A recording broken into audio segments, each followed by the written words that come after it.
Okay, so my personal management style would be a medium-low management style. And on my cover, though they're backwards there, I'll read a few off, but some of the highlights of my style would be having strong personal relationships with parents, students, and administrators, as well as the role of a teacher being a facilitator rather than a lecturer, and also have empowering students and helping them develop their own social and emotional skills, especially emotional regulation skills and self-management skills, those executive skills. So my first part, the philosophy, it focuses and identifies most with Richard Kerwin and Alan Mendler, and their philosophy is discipline with dignity. So this philosophy focuses on keeping the dignity of students by disciplining them not in front of the whole class, but in private to the side, focusing on positive things that the students do and rewarding that positive behavior, and then having natural and logical consequences, both negative consequences as well as positive consequences. Going on to my democratic classroom, one thing that I really wanted to focus in terms of that was the idea of giving students the opportunity to be leaders in the classroom. Being leaders in the classroom requires some pretty good social and emotional skills, and so in order to accomplish these things, we need to teach students the skills that they need to be good leaders. And so one way that we can teach students to be good leaders is by giving them class jobs, such as weekly jobs as the line leader, the lunch counter, the attendance taker, the recycler, the note, go to the office person. Giving students these jobs will help them, just like it that we do at church with church callings. It will help people feel loved and involved in the classroom community, and they will feel useful and learn leadership skills along the way. Another role we can give students is to have them be group leaders in charge of their groups, which with it rotating every week or two, giving all students the opportunity to be the leader of their group by the end of the year or by the end of the semester. Doing this will help students learn how to lead their personal group and manage a team. This works even with young students and not just older students, as we typically see these roles being played out right now in classrooms. I got most of this information from an article that I read by Francis Carnes. It was given in 1990. Read that for the Democratic foldable assignment. And in conjunction with this, I wanted to read a quote that I found about democratic classrooms. So it says, it's by John W. Gardner, and it says, "Much education is monumentally ineffective. All too often, we are giving young people cut flowers when we should be teaching them to grow their own plants." So in the terms of leadership, the idea is to give students the skills they need to be leaders so that they can use those in future classrooms as well as in the workforce when they're adults, rather than just giving them the boat per se to have the ark. We need to give them the tools so they can build that ark themselves. Going on to motivation, I want to use mainly intrinsic motivating factors in my classroom, but especially with young students at the beginning of a school year, extrinsic factors will probably be needed. But one way to move towards more intrinsic factors is by using whole class rewards rather than individual rewards. So when you use whole class rewards, it focuses on creating that classroom family where students are in a loving and caring environment where they take care of each other and also encourage each other in appropriate manners to follow the rules.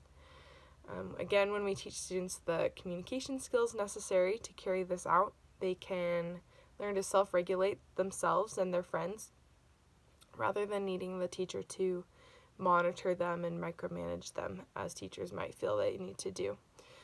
This idea goes a lot with Becky Bailey. If you've taken ECE 202, she has the conscious discipline method where one of the ideas is to teach students the skills they need, because when they're misbehaving, it means that they're missing a skill. And so if we can take the step back and not get angry at them and discipline them in front of the whole class, going along with the discipline with dignity theory, we can have students learn these skills, we can teach them these skills, and then they will be able to self-regulate themselves later on the road.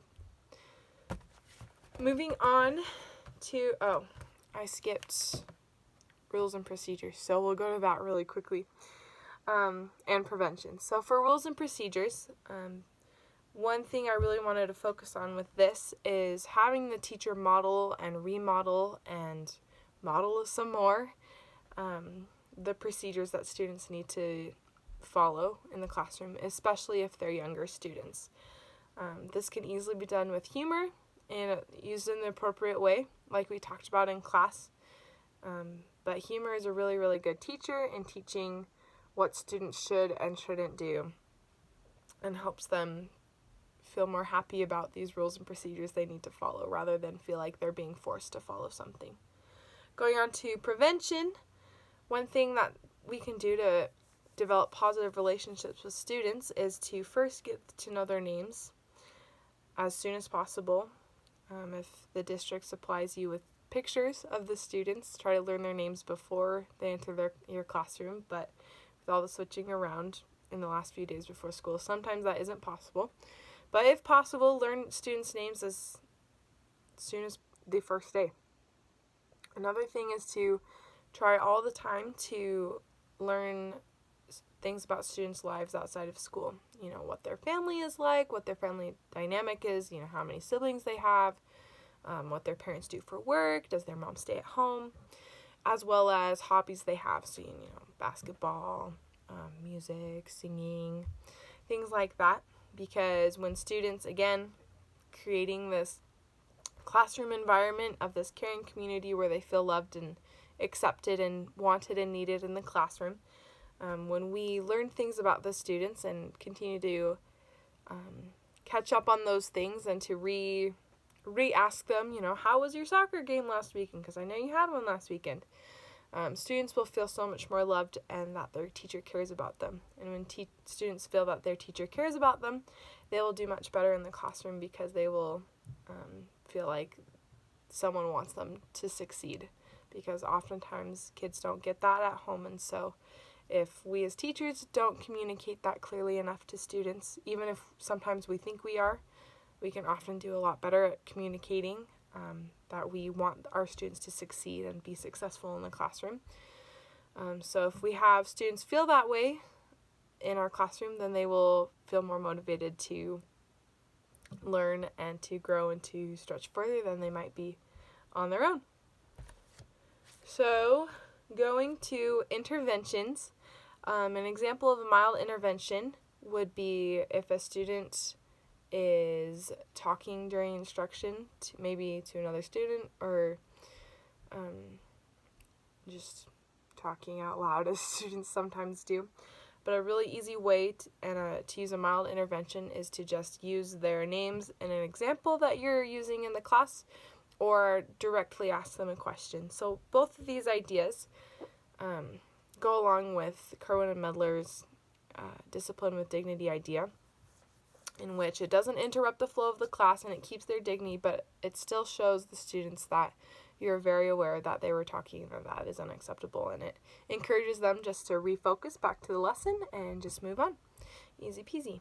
A moderate intervention would be the student blurting out during the lesson. So how I would handle this is give the student the teacher look.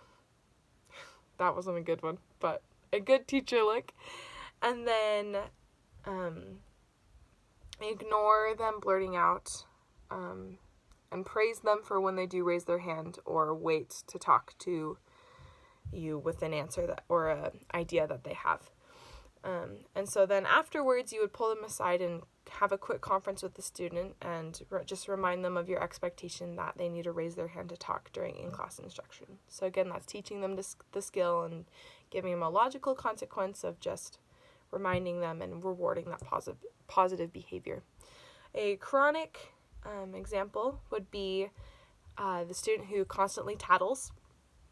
In this case, I feel like the student is missing a skill in how to communicate concerns effectively and choosing their battles in a way. And so you would conference with the student, again, teaching them the skill that they're missing, drawing from Becky Bailey's conscious discipline. And you would practice with them the skill, and then hopefully they can apply the skill the next time they feel there's a concern in the class. Okay, to wrap things up, here is my classroom map. So there's desks in the middle, and there's a good flow around. This is a rug. Here's another rug. This is a reading rug. This is the instruction rug. One thing, though, I wanted to point out was over here are 2 individual desks that face the wall away from the rest of the students. They're also close to the teacher desk, and these are just study desks that help empower students to if they're feeling distracted or they need to work hard on something to get it finished, they can go to these study desks and focus on their work. And the teacher could ask them to go work at the study desk, but the ultimate goal is to get them to notice when they are feeling unfocused and use that as an option to refocus and to get their work done faster. And then as a last thing, that's my classroom map narrative, as well as my personal philosophy paper. So thank you so much.